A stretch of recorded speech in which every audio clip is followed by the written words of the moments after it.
ప్రభువైన యేసుక్రీస్తు నామంలో మీకందరికీ శుభములు. నేటి దిన బైబిల్ వాక్య పఠనము మార్చ్ 22, 2026. నిర్గమకాండము 31వ అధ్యాయము.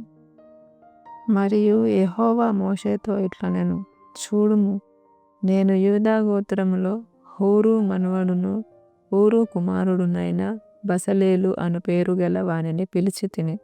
విచిత్రమైన పనులను కల్పించుటకును, బంగారుతోనూ వెండితోనూ ఇత్తడితోనూ పనిచేయుటకును, పొదుగుటకై రత్నములను సానబెట్టుటకును, కర్రను కోసి చెక్కుటకును, సమస్త విధములైన పనులను చేయుటకును, జ్ఞాన విద్యా వివేకములను సమస్తమైన పనుల నేర్తిని వానికి కలుగునట్లు వానిని దేవుని ఆత్మ పూర్ణునిగా చేసియున్నాను.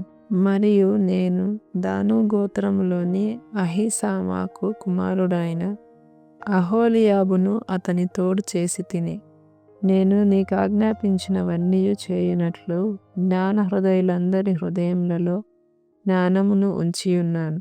ప్రత్యక్షపు గుడారమును, సాక్ష్యపు మందసమును, దాని మీదనున్న కరుణాపీఠమును, ఆ గుడారపు ఉపకరణములన్నిటినీ, బల్లను దాని ఉపకరణములను, నిర్మలమైన దీపవృక్షమును దాని ఉపకరణములన్నిటినీ, ధూపవేదికను, దహన బలిపీఠమును దాని ఉపకరణములన్నిటినీ, గంగాళమును దాని పీటను, యాజక సేవ చేయునట్లు సేవా వస్త్రములను, యాజకుడైన అహరోను యొక్క ప్రతిష్ఠిత వస్త్రములను, అతని కుమారుల వస్త్రములను, అభిషేక తైలమును, పరిశుద్ధ స్థలము కొరకు పరిమళ ధూప ద్రవ్యములను నేను నీకు ఆజ్ఞాపించిన ప్రకారముగా వారు సమస్తమును చేయవలెను.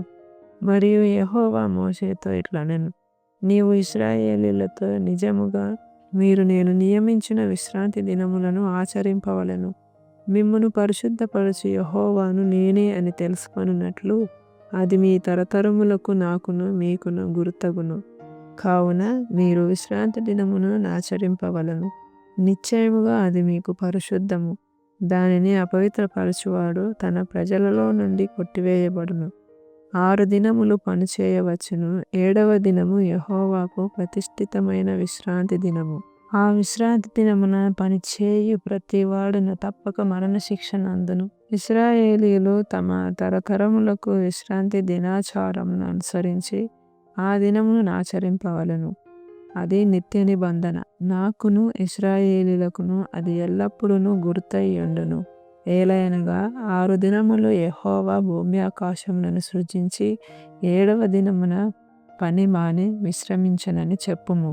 మరియు ఆయన సీనాయి కొండ మీద మోషేతో మాటలాడుట చాలించిన తరువాత ఆయన తన శాసనములు గల 2 పలకలను, అనగా దేవుని వేలుతో వ్రాయబడిన రాతి పలకలను అతనికిచ్చెను.